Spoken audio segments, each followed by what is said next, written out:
Okay, so ready for a deep dive into something pretty amazing. We're talking sacred spaces. hmm Those like little pockets of peace you carve out in a world that, let's be honest, can feel bonkers. And what's fascinating, right, is we're not just talking about a Pinterest-worthy room. Right. It's deeper than that. It's like those spaces can actually make us feel better, think better, which is wild when you think about it. You sent over some research on this, so let's break it all down. What do we even mean by sacred space if it's not just about looks? It's about intentionality. This isn't about just like throwing a Himalayan salt lamp in the corner and calling it good vibes. Okay, so intention over just aesthetics. But you mentioned there's science backing this up too. It's not just like mystical vibes, there are actual studies. Not just vibes. Studies have shown these intentional spaces can seriously reduce stress, improve focus, even lead to better sleep. There's a whole field called environmental psychology. It's all about this link between our surroundings and our mental state. So a well-designed room can legit make us calmer, help us avoid those late-night, like, doom-scrolling spirals. I'm in. Precisely. Our brains respond to sensory cues we might not even realize. Color, light, even the textures around us, they all play a role. I'm already picturing, like, a dimly lit room, comfy textures for better sleep. But you also mentioned cultural examples like Zen gardens. Wait, are we supposed to be, like, raking gravel in our living rooms now? Great question. Short answer, no, unless that happens to really be your thing. We don't need to copy directly, but we can steal principles. What makes those gardens so calming? Minimalism, the way each thing has a purpose. Ah, so it's about stripping things back, kind of like Marie Kondoing our homes, but with a Zen master's eye, right? Exactly. Being intentional with what we surround ourselves with, each object, each color, should spark something positive, not just add to the visual noise. I can get behind that. So Yeah. cluttering, choosing things mindfully. Mm. This is getting personal already. It has to be. That's a key takeaway from what you send over. There's no one-size-fits-all blueprint for a sacred space. It's got to resonate with you. Your style, needs, even your background, it all plays in. So less about following trends, more about designing a space that feels like you at your most chill, most authentic self. Nailed it. It's almost like a self-portrait, but instead of paint, you're using your surroundings to express what brings you peace, what helps you recharge. I love that. Yeah. It's less about decorating, more like a self-discovery project. Yeah. Okay, so I'm picturing mood boards, paint swatches, but knowing me, I'll be overwhelmed before I even start. Where do we even begin? You and me both. The good news is creating a sacred space isn't about like overnight makeovers. Yeah. It's small, doable steps. If you're feeling stuck, honestly, a great place to start is simple. Decluttering. Decluttering, my love language. It's crazy how much lighter I feel after a good clear out. There's actually science behind that. Clutter bombards your senses, makes it hard to chill and think straight. Some studies even tie it to higher cortisol, the stress hormone.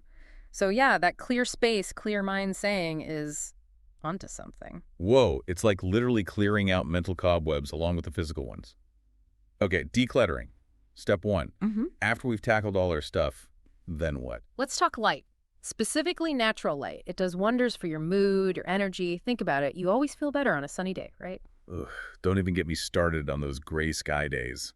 Instant productivity killers. Exactly. So maximize what you've got. Throw open those curtains, maybe trim back any trees blocking your windows. Even adding a few mirrors to bounce light around can help. And mirrors make a small space feel bigger. Bonus. Okay, what else can we do to create that feeling as soon as we walk in? Scent is huge EE. Our sense of smell is so powerful, and there are tons of natural options to create a peaceful vibe. Essential oils, candles with natural ingredients, even fresh flowers, they can totally transform the energy. I'm all about that plant life. A little green goes a long way. Plus, way less guilt if I forget to water it once in a while. Yeah. Speaking of forgetting, what about those super strong scented candles or those plug-in air fresheners? I swear those give me a headache. You're right, those can be too much. It's about what you find calming, not what some store tells you is relaxing. Stick with natural options, essential oils, instead of those fake fragrances. And honestly, less is more, especially when you're starting out. Okay, making notes here. Declutter, natural light, calming scents. These are all great starting points. Right. But what about adding like me into the mix, those personal touches? How do we make it feel like our space, you know? That's where it gets fun. This is your personality shining through. What colors do you love? Are you a texture person? What objects actually mean something to you? So if I'm like a total bookworm, Surrounding myself with bookshelves upon bookshelves is fair game. Maybe a super plush armchair for maximum reading comfort. Exactly. But it can get even more specific. Think about those little details. Let's say you're into meditation. You could make a whole corner with a comfy cushion, maybe a little altar with crystals, meaningful objects, whatever works. Okay, that's making more sense. What about those of us who are more into creative stuff? How do you design a space that sparks that artistic energy? For a creative space, color is your best friend. Did you know there's research that blue can actually boost communication and green sparks imagination? Whoa, seriously. I had no idea. It's wild what color can do. And don't forget the practical stuff, too. Good workspace, comfy seating, easy access to all your creative tools. So I'm hearing a resounding no to a stark white minimalist art studio. Color is in. What about those of us who just crave a cozy little spot for curling up with a good book? The reading nook. Classic example of a sacred space. Key here is warmth and comfort. Plush blankets, soft laying, maybe even a little side table for your tea or coffee. It's giving me time vibes. Okay, this is all coming together, but what about those of us who are, let's say, spatially challenged? Can you create these zones even in a tiny apartment? Absolutely. You can create a sanctuary anywhere, any size. It's about working with what you've got. Let's say you're in a studio apartment. You might not have room for a dedicated yoga studio, but you can designate a peaceful corner for meditating or make your bedroom extra calming for sleep. Okay, phew, that's a relief. Yeah. So many people think you need a mansion to have a sacred space, but it sounds like it's more about the intention than the square footage, right? 100%. Don't let limited space limit your creativity. Even just making one corner of your bedroom tech-free for relaxation can make a huge difference. Tech-free zone. Now, that's an idea. It's so easy to end up scrolling on your phone in bed, but I've heard that blue light is terrible for sleep. It really is. A tech-free zone, especially in the bedroom, can seriously up your sleep game. Think of it like a mini digital detox before bed. I'm sold. Okay, besides kicking out our phones, what other ninja techniques are there for these tech-free havens? What helps you unwind? Besides ditching devices, focus on that calming atmosphere. Soft lighting, cozy textures, maybe even those calming scents we talked about. Okay, I'm loving this. So we've got decluttering, natural light, calming scents, adding those personal touches. This is amazing advice. But I have one more burning question. Once we've actually put in all the effort to create these spaces, how on earth do we maintain them? Like, Right. life happens, right? Things pile up, and it's so easy for those good intentions to fade away. Preaching to the choir here. Maintaining a sacred space definitely takes effort, but it doesn't have to become another chore on your to-do list. It's not about perfection. It's about finding those practices that you can actually stick with, make them sustainable. Sustainable practices, I like the sound of that. So less about aiming for magazine-worthy perfection and more about finding what works for us in the long run. You got it. It's about those little routines, rituals even, that help you keep that sense of peace and intention alive. Okay, routines, I'm all about it. Hit me with some examples. Start simple. How about taking a few minutes every day just to tidy up your space? It doesn't have to be a deep clean, more like a quick reset to put things back in their place. So it's like setting the tone for the day, right? Yeah. Start with a clear space. Maybe that leads to a clearer mind. Exactly. And then at the end of the day, another few minutes to tidy up. Think of it as a gift to your future self. No more leaving piles of clothes on the meditation cushion. Noted. What other little rituals can we sprinkle in to keep these spaces feeling, well, sacred? Incorporate gratitude. Just spend a few minutes in your space thinking about things you're thankful for. It's amazing how grounding that can be. So even if everything else feels crazy, those few minutes can reconnect us with that peace. Totally. Gratitude's like a reset button for your mood. Okay. Loving the gratitude practice. What other practical tips for keeping these spaces alive? Something that works wonders. A weekly or even monthly refresh. This isn't a huge makeover, more like rearranging some furniture, maybe swapping out throw pillows or adding fresh flowers. So keeping things fresh, seasonal maybe, matching our mood too. Exactly. Just like us, our spaces change. It's a reflection of what's going on inside, always evolving. Okay, so it's about progress, not perfection, right? Absolutely. The important thing is you've created a space that supports you, even if it's a work in progress. I like that. We've covered so much about like the how of sacred spaces, but you mentioned something earlier about the science behind it all. Oh, yeah, definitely. There's a whole area of research on how our environment affects us. It's not just about pretty surfaces. Okay, I'm ready to get nerdy here. Hit me with the science of sacred spaces. So there's this field, environmental psychology, that studies how our surroundings affect how we think, feel, and even behave. And the research is clear. Even small changes to our space can really impact our well-being. Hold up, you're saying just changing my surroundings can actually make me feel better. That's kind of wild when you think about it. It's true. For example, let's talk natural light. Studies have found that getting enough natural light can seriously boost your mood, help you sleep better, and even help you think more clearly. I always thought I was just a morning person, but maybe it's the sunlight. Could be. And it's not just about how much light you get, but the type of light. Natural light has all the colors of the rainbow, what's called full spectrum, and that's what our bodies need. Artificial light, it often misses some of those colors, and that can mess with our sleep cycles and stuff. So natural light whenever we can get it. Got Um, it. What other environmental things are we talking about here? Another big one, being around nature. Even if it's just having a view of nature from your window, it can lower stress, lower blood pressure, even improve your mood. So that's why people pay a fortune for those ocean views. Right. But you don't need beachfront property to get those benefits. Even a few houseplants can make a difference. Love that. Plants are like bringing the outdoors in. Plus, they're pretty to look at. Totally. And they're doing more than just looking nice. Plants can clean the air, make it less dry, even cut down on noise pollution. They're like little wellness warriors for your home. Okay, adding buy more plants to my to-do list. Yeah. We've got natural light, we've got plants. What else should we be thinking about when we're creating a space that makes us feel good? Color. Color has a huge impact on how we feel. Choosing the right colors for your sacred space can really boost that calming effect you're going for. Okay, so if we want calm and peaceful, maybe we stick with cooler colors like blues, greens. Those always seem to chill me out. You're on the right track. Those cooler tones are definitely linked to peace, relaxation, all that good stuff. And what about warmer colors? I do love a good pop of color here and there. Warmer tones, think reds, oranges, yellows. Those are more stimulating. They can bring up feelings of energy, enthusiasm, even boost your creativity. So maybe not the best for like a Zen meditation corner, but perfect for a home office or a creative space. Exactly. Think about what you want to do in the space and how you want to feel, then choose your colors accordingly. It really can make a difference. I'm already picturing my living room with a fresh coat of calming blue paint.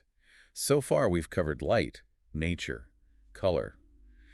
What other senses are we forgetting about? Let's talk scent. Our sense of smell is insanely powerful. It's directly connected to the emotional center of our brains. Oh, tell me about it.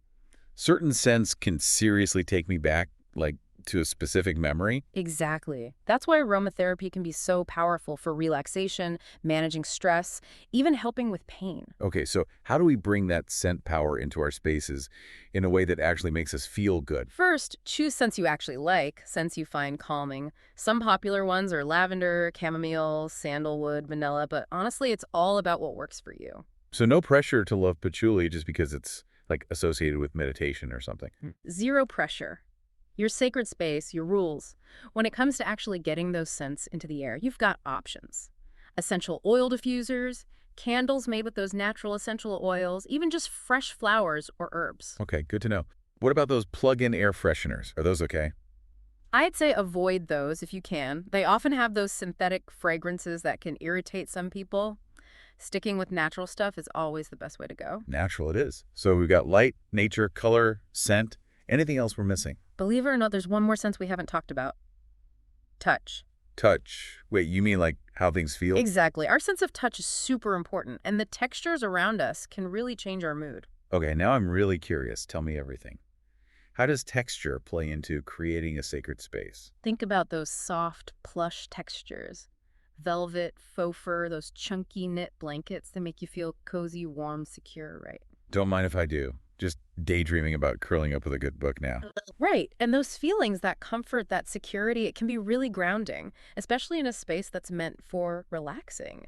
Now, on the other hand, you've got your natural textures like wood, stone, linen. These bring a different kind of grounding, a connection to nature. So if I'm picturing this right, those soft and cozy textures, those are great for bedrooms, reading nooks, that kind of thing. And then the more natural textures, those are better for a meditation space. You got it. It's all about choosing the right texture for the feeling you're going for in the space. This is all making so much sense. So to create a truly sacred space, one that actually makes us feel good, we need to think about light, nature, color, scent, and texture. It's like we're composing a symphony for our senses. Beautiful way to put it. And remember, there's no right or wrong here. Experiment, trust your gut, see what feels best to you. Love it. Personalization and trusting our intuition. Okay, so we've covered the how-tos, but is there like a particular study or finding that you always come back to, something that really gets you excited about this whole field? There's this classic study from way back in 1984 by a researcher named Roger Ulrich. I always find myself thinking about it. 1984, wow. Okay, what was so groundbreaking about it? Ulrich, he was curious about how a patient's view from their hospital window impacted how quickly they recovered. He wanted to know if looking out at nature compared to, say, a brick wall actually made a difference. So he was testing if a little bit of nature could help people heal faster. What do you find?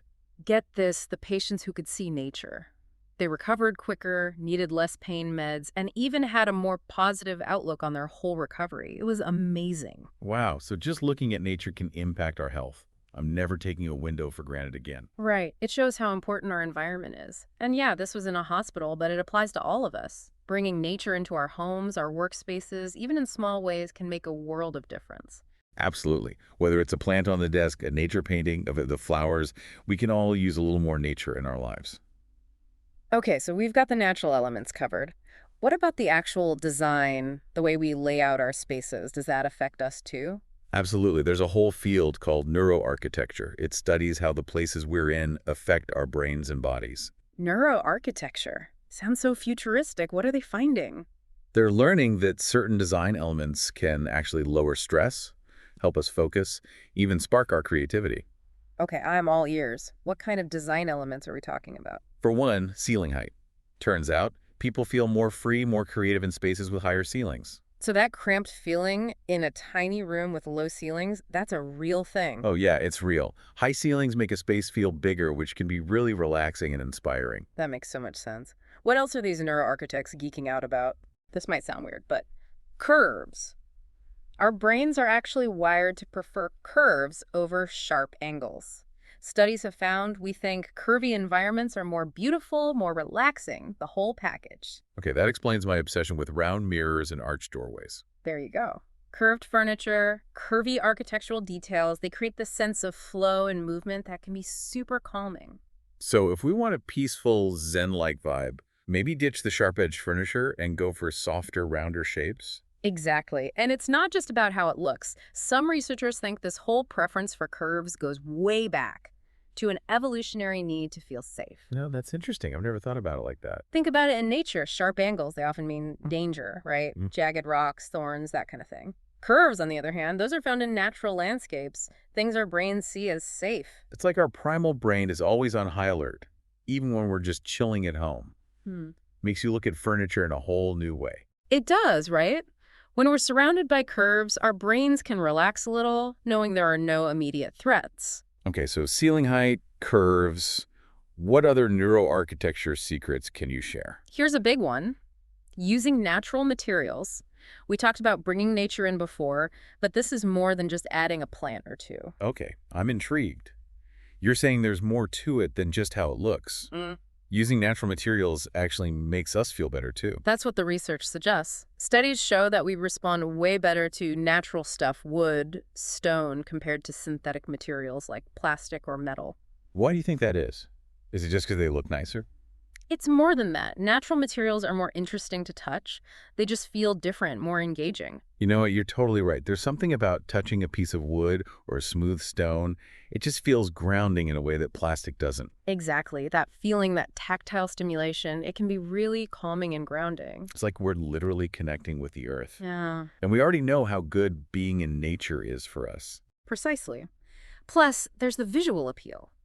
Natural materials have those unique patterns and grains. They add a warmth and richness that you just can't fake with synthetic stuff. Okay, I'm convinced. So incorporating natural materials into our homes, it can create a sense of calm, connect us to nature, and they look beautiful too. Makes perfect sense to me. Are there any specific types of natural materials that are especially good for our well-being? Wood is always a winner. It has this natural warmth and beauty that just makes you feel good. Couldn't agree more. There's just something about wood that's so grounding and comforting. It's true, and it's not just a feeling. Studies show that being around wood can actually lower our heart rate and blood pressure. Seriously. That's amazing. So adding a few wooden accents to our homes could make us feel calmer and be healthier. Sign me up. It's a win-win. And you don't have to go overboard. It could be a wooden coffee table, some shelves, even just a few picture frames. Okay, wood is officially at the top of my shopping list. Yeah. What other natural materials should we be on the lookout for? Stone, it's another great one. Similar vibe to wood, that grounding energy, but it also adds this feeling of like permanent stability, which can be really nice in a world that feels like it's moving at a million miles an hour. It's like bringing a little bit of the ancient world into our homes. I like it. Right. And just like wood, you can find stone in so many different colors and textures, so you can Awesome. definitely find something that suits your style. Mhm. And think beyond just like countertops. What about stone sculptures or bowls or even a little stone fountain? Speaking of fountains, you know what else always makes me feel zen? The sound of water. Is there a way to bring that vibe into our homes without, like, building a giant koi pond? Totally. Water features are amazing for that. And you don't need a ton of space. Even a tabletop fountain can be really effective.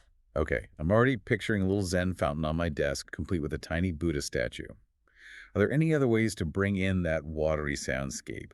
Oh yeah, sound machines are a game changer. Find one that plays nature sounds, like ocean waves, rain, even a babbling brook. You'd be amazed how much even a recording can change the energy of a room. Okay, I'm adding that to my list. So far, we've covered natural light, bringing in plants, choosing the right colors, scents, textures. Then there's ceiling height, curves, natural materials, and even adding water features or sounds. My brain is officially full. Is there anything else we should be considering when we're trying to design a space that really supports our well-being? There's one more big one, flow. Flow, like how easy it is to move around the space. You got it. In Feng Shui, they talk about qi, which is this energy that flows through everything. A well-designed space should allow for that qi to move smoothly. Okay, so no chi traffic jams. How do we make sure our homes aren't blocking the flow, so to speak? Decluttering is a great first step. When there's clutter everywhere, it creates this stagnant energy. Makes sense. Clutter equals chaos, both visually and energetically. Exactly. So get rid of anything you don't need, create some order, then think about how your furniture is arranged. Are there clear pathways? Does it feel natural to move around? So no more squeezing past the sofa to get to the window. Ideally not. Think about how you actually move through the space and arrange your furniture accordingly. Got it. What about mirrors? I've heard they can make a space feel bigger and more open. They're great for that. Mirrors reflect light, they visually expand a space, and that can definitely create a sense of flow. Think of them like little energy boosters for your home. I love that. Okay, so decluttering, furniture arranging, strategically placed, mirrors. Any other tips for maximizing flow? Be mindful of how you decorate. Too much stuff creates visual clutter, which can block the flow of energy. A few well-chosen pieces are great, but don't go overboard. It's like finding that sweet spot between visually interesting and calm and serene, correct? You nailed it. You want a space that's both beautiful to look at and feels good energetically. This is all making so much sense. Okay, so we've talked about the science behind sacred spaces, from light to flow, and it's amazing how much our environment actually impacts how we feel. It really is. And while we've covered tons of ideas here, remember, there's no one right way to create a sacred space. It's a personal journey. So trust our gut, try things out, have fun with it. Exactly. And to get your creative juices flowing, let's look at some real-world examples. We talked about Zen gardens earlier, but honestly, so many cultures have these spaces that are all about peace and intention. Okay, take me on a trip around the world through sacred spaces. What are some of your favorites? One that always comes to mind is the meditation hall, like you see in a lot of Buddhist traditions. Meditation halls just have this aura of serenity, even just thinking about them. What makes them so special? What makes them so conducive to meditation? It's all about simplicity. They're usually pretty minimalist, very few distractions, nothing to pull your focus away from the practice. So we're not going to see any flashing neon signs or piles of clutter in a meditation hall? Probably not. It's all about stripping away anything that isn't essential for the practice of meditation. And that goes for the materials, too. They often use natural materials like wood, stone, bamboo, which, as we talked about, can really enhance that grounded, connected feeling. It's like they're creating a space that's peaceful and connected to nature at the same time. Exactly. And let's not forget natural light. Meditation halls often have big windows to let the sunshine in, which can be really uplifting and energizing. Okay, so simplicity, natural elements, natural light. What else makes these spaces unique? They often have a sense of community. A lot of them are designed for group meditation, which creates this powerful feeling of shared energy and support. That makes a lot of sense. There's something comforting about knowing you're not alone in your practice. Totally. And while you're probably not building a full-on meditation hall in your home, you can still create a space that feels inviting for group meditation if that's something you're into. Love it. Okay, so we've traveled to the Zen gardens of Japan and the meditation halls of the Buddhist tradition. Where to next on our global sacred space tour? Let's head over to India and check out the Hindu temple. Hindu temples are definitely known for their beauty and their vibrant colors. How do they fit into our definition of a sacred space? Well, for one, they're often designed using the principles of sacred geometry. It's believed to create a really harmonious flow of energy. Sacred geometry. Okay, I need you to break that down for me. It sounds fascinating. So sacred geometry is the study of geometric shapes and patterns that hold symbolic or spiritual meaning. Think of things like mandalas, which are often used in Hindu art and architecture to focus the mind and represent the universe. So, like, incorporating a mandala into my home decor could be a way to bring in a little of that sacred geometry. Exactly. It doesn't have to be literal. You can Yeah. use geometric patterns and shapes to create a similar feeling. And then there's the vibrant use of color you mentioned. Yes, Hindu temples are practically exploding with color. What's the meaning behind that? In Hinduism, different colors are associated with different deities and energies. Like red often symbolizes power and passion, while blue represents peace and tranquility. So it's not just about aesthetics, it's very intentional and symbolic. Exactly. And while you might not be choosing your colors based on their religious significance, you can still use color in a mindful way to create a certain mood in your space. It's like color is its own language. Okay, from the vibrant temples of India, where to next? Let's head north to Scandinavia, to the tranquil world of the forest retreat. A forest retreat. I'm already feeling more relaxed just hearing those words. What makes those spaces so special? They're all about connecting with nature. You'll find lots of natural materials like wood and stone, and often these huge windows that blend the indoors with the stunning views of the forest outside. It's like bringing the outdoors in the best way possible. Exactly. This deep connection to nature is really important in Scandinavian culture. There's this concept called friluftsliv, which basically translates to open-air living. It's all about embracing nature, recognizing that we are a part of it, not separate from it. I love that. It's a good reminder to spend more time in nature. But in the meantime, creating a space in our homes that gives us those same vibes is a pretty good start. It is, and those Scandinavian forest retreats do that beautifully. They give you this sanctuary, a place to escape the craziness of everyday life and reconnect with that natural peace and tranquility. These large-scale examples are incredible, but for those of us who aren't, building temples in our backyard, what are some types of sacred spaces that are a little more, shall we say, attainable? I hear you. Those grand examples are super inspiring, but it can feel a little overwhelming if you're just starting out with this whole sacred space idea. But there are tons of examples of more everyday spaces that can be just as powerful. Okay, that's good to know. What are some of those everyday sacred spaces we can draw inspiration from? One of my personal favorites is the tea ceremony room, from Japanese culture. Tea ceremony rooms. I'm listening. What's so special about them? They're designed to create this feeling of peace and mindfulness.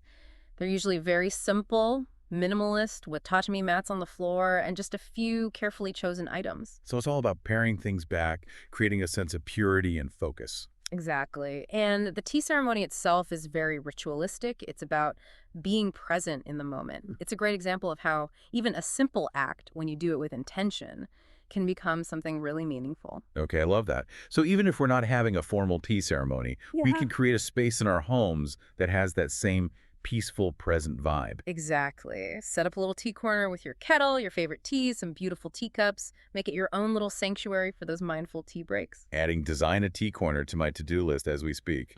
What other everyday sacred spaces should we be thinking about? Let's not forget the classic reading nook. Ah, the reading nook, a classic for a reason. What is it about those cozy little corners that we find so appealing? They're all about comfort and escape. Reading nooks are usually tucked away in quiet corners, comfy seating, soft lighting, maybe a blanket nearby. It's like your own little world within your home, a place to unplug and disappear into a good book. And reading itself can be such a mindful activity, especially when you really let yourself get lost in a story. Exactly. And that's the beauty of creating these spaces. It's about finding those pockets of peace in our busy lives, even if it's just for a few minutes. Beautifully said. Okay, so we've got tea ceremony rooms, reading nooks, any other spaces that have that sacred potential. Let's talk about the home office. The home office, that doesn't sound very sacred at first. You'd be surprised. These days, for a lot of people, the home office has become more than just a place to work. It's a space for connection, for creativity, for learning. That's so true, especially with so many people working from home now. Exactly. And just like any sacred space, you can design your home office in a way that makes you feel good, peaceful, focused, ready to do your best work. Okay, I'm listening. How do we transform our home offices from like chaotic clutter zones into these oases of peace and productivity? What are the essentials? Natural light is a big one. Just like that meditation hall, having lots of natural light can make a huge difference in your energy levels and your focus. So if you can, set up your desk near a window. Soak up those productivity rays. And what if you're working with a window situation that's, shall we say, less than ideal? Look for lights that mimic natural daylight. They've gotten so good with technology, you don't have to settle for those harsh fluorescent lights anymore. Good to know. What else can we do to make those home offices feel less work and more inspired and ready to create? Get organized. A cluttered workspace leads to a cluttered mind, and nobody does their best work when they're surrounded by chaos. Find a system that works for you. Keep your desk and your surroundings tidy. A clean desk equals a clear mind. I'm all about it. What about bringing in those natural materials we talked about earlier? Yes, definitely incorporate wood and stone. It creates that grounded, connected feeling that can be really helpful in a workspace. Okay, so we've got natural light, organization, natural materials. Yeah. Anything else we should add to our home office checklist? Don't forget to personalize. Right. It should feel like our space, not some generic corporate cubicle. Exactly. Surround yourself with things you love: artwork, photos, plants, maybe some fun little knickknacks that make you smile. So ditch the boring beige walls and the generic office supplies. Exactly. Let your personality shine through. After all, working from home shouldn't feel like a punishment. Okay, I love this. We've covered so many incredible examples, from these grand temples to cozy reading nooks. But let's bring it back down to earth for a second. If someone listening is feeling totally inspired and wants to create their own sacred space, where do they even begin? It all starts with intention. Intention as in what they want to get out of this space. Exactly. Before you even think about furniture or paint colors, take some time to think about what you need more of in your life. Peace, creativity, focus, connection. So it's like setting an intention for the space itself and then going from there. Exactly. Once you've got your intention, it's time to choose your location. So we need to decide where in our homes we're building this sanctuary. Right. And there are no rules here. It Yeah. could be a whole extra room, a little corner of your living room, a sunny spot on your balcony, even just your favorite comfy chair. So it can be any size, any place, as long as it feels right. You got it. Trust your intuition on this one. Okay, you've got your intention, you've chosen your spot. What's next? This is where I come in, right? Time to declutter. You know it. Decluttering is like hitting the reset button on your space. It clears the way for something new. It's like all that physical stuff, it's just stagnant energy. We clear it out and we make room for something better. Okay, we've decluttered our little corner of the world. What's next on our sacred space to-do list? Now comes the fun part: decorating. Let's talk decor. Any tips for choosing furniture, colors, all the finishing touches? Remember all those things we talked about that create a sense of peace and well-being? Natural light, natural materials, those calming colors, a sense of flow. Keep those in mind when you're shopping for your space. Okay, solid advice. But what about those of us who don't exactly have an unlimited budget for a sacred space makeover? Can you still create something beautiful and inspiring without spending a ton of money? Of course, creating a sacred space definitely doesn't have to break the bank. Okay, good to know. So how do you do it on a budget? First things first, shop your own home. Wait, shop my own home. What does that even mean? It's all about getting creative with what you already have. Before you run out to the store, take a look around. See if there's anything you can repurpose, rearrange, give a new life to. So like, maybe I've got a throw pillow in the guest room that would be perfect in my meditation corner. Exactly. Or you might have a cool vase tucked away in a cabinet that would look amazing in your reading nook. Love it. It's about being resourceful, seeing things with fresh eyes. You got it. And if you do need to buy a few things, thrift stores, vintage shops, even online marketplaces are amazing for finding unique pieces at great prices. Okay, so we're shopping our homes, hitting the thrift stores. Mhm. Any other budget-friendly tips you can share? Don't underestimate the power of DIY. Yes. I love a good DIY project. So like paint our own artwork, build a bookshelf, or even just give a little piece of furniture a fresh coat of paint. Exactly. DIY projects are a fun way to personalize your space, plus they're way easier on the wallet. And there's nothing quite like the feeling of creating something beautiful with your own two hands. Totally. It adds that personal touch that you just can't buy in a store. Exactly. And while we're on the subject of budget-friendly, remember those plants we talked about? Adding a few plants or flowers is such an easy, affordable way to bring some life and beauty into your space. Plants are essential. Okay, so we're shopping our homes, thrifting, getting crafty, adding greenery. Mm. Any other words of wisdom when it comes to decorating our sacred spaces on a budget? Focus on quality over quantity. So it's better to save up for a few really special pieces that you love than to just fill your space with a bunch of cheap stuff. Exactly. High-quality items, they not only last longer, but they also make the space feel more intentional. It's like those items have more weight, more meaning. Okay, we've covered so much about designing and decorating our spaces, but here's the big question. We've created this beautiful, inspiring space. Now, how do we actually use it? How do we make it a part of our lives so it doesn't just become another room we never go into? That's the million-dollar question. Creating the space is really just the first step. The real magic happens when you actually start to use it in a way that supports you. Okay, tell me more. How do we actually use our sacred spaces to nourish our souls? It all comes down to commitment. You have to make a conscious effort to actually spend time in your space. So it's not enough to just create it. You actually have to show up. Exactly. It's like having a gym membership. If you don't actually go to the gym, you're not going to see results. That's a great analogy. Okay. Okay, so we need to schedule some sacred space time, even if it's just for a few minutes a day. But once we're there, what do we do? That's the beauty of it. It's totally up to you. Your sacred space can be anything you want it to be. So we can meditate, do yoga, write, read, listen to music, or even just sit in silence and think anything goes. Exactly. The important thing is that you're using the space in a way that feels good to you, that feels meaningful. I love that. It's about honoring what you need in that moment. Mm. Okay, so we've committed to actually spending time in our sacred spaces. Mm. Any other tips for using them in a way that deepens the experience? Rituals can be really powerful. Rituals, like what? Can you give me some examples? They can be something as simple as lighting a candle or some incense when you enter your space. So it's about signaling to our brain that we're switching gears, shifting into a different energy. Exactly. It sets the tone and creates a more mindful experience. Okay, I like that.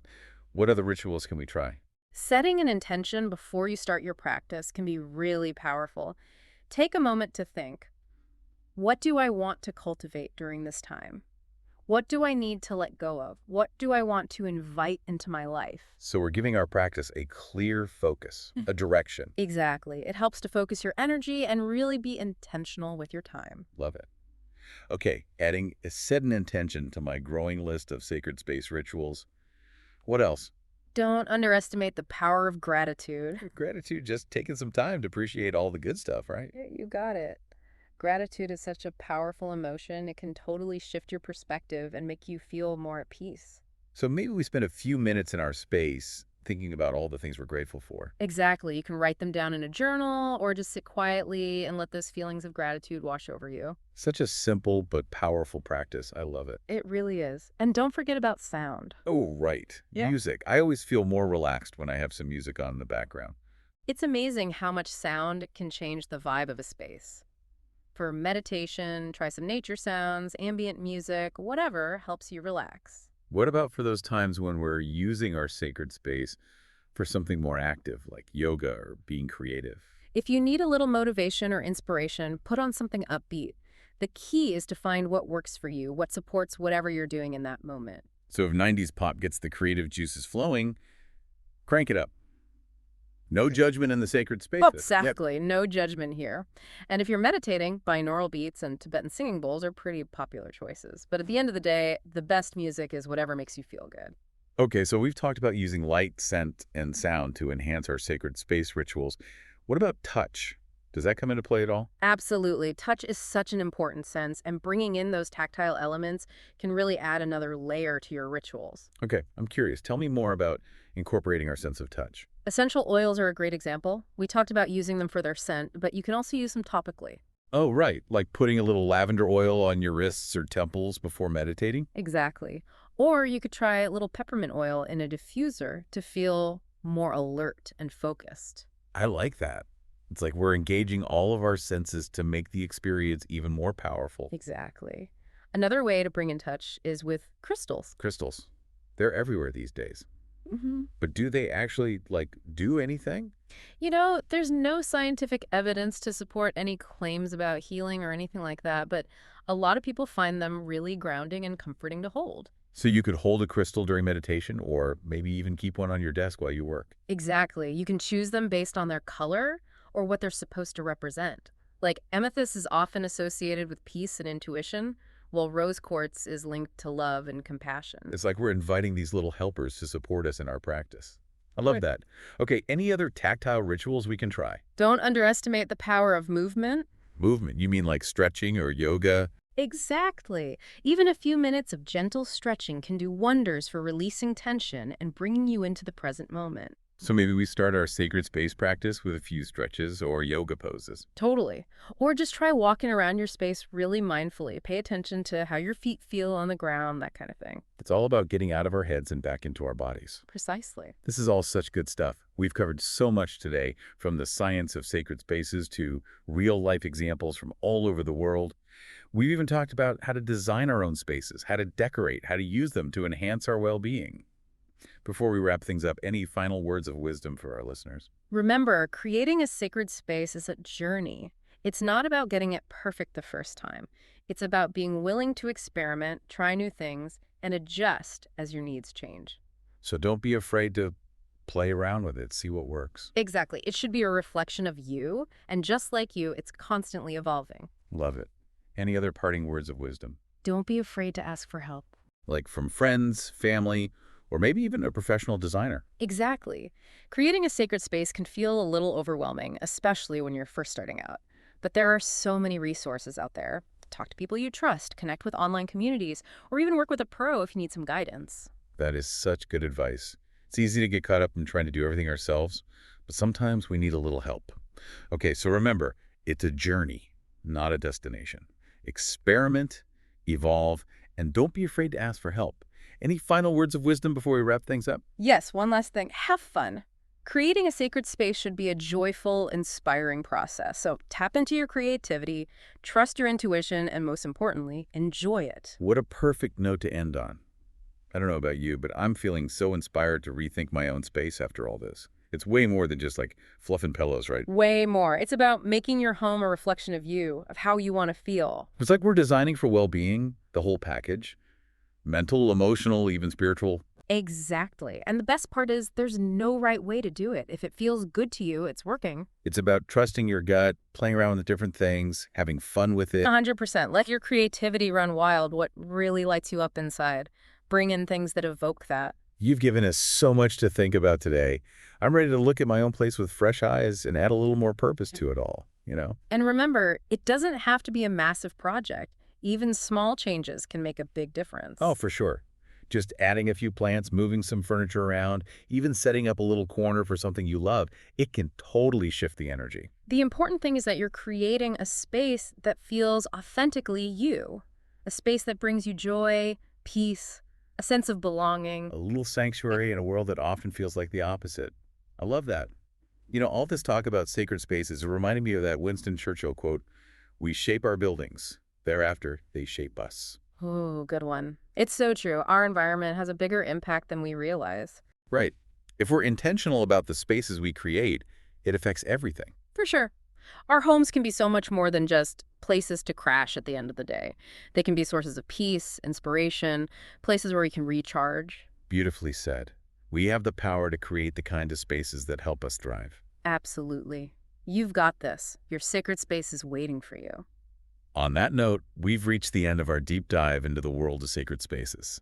We hope you've enjoyed the journey. It's been a pleasure exploring this with you. Until next time, may your homes be filled with peace, beauty, and a deep sense of well-being.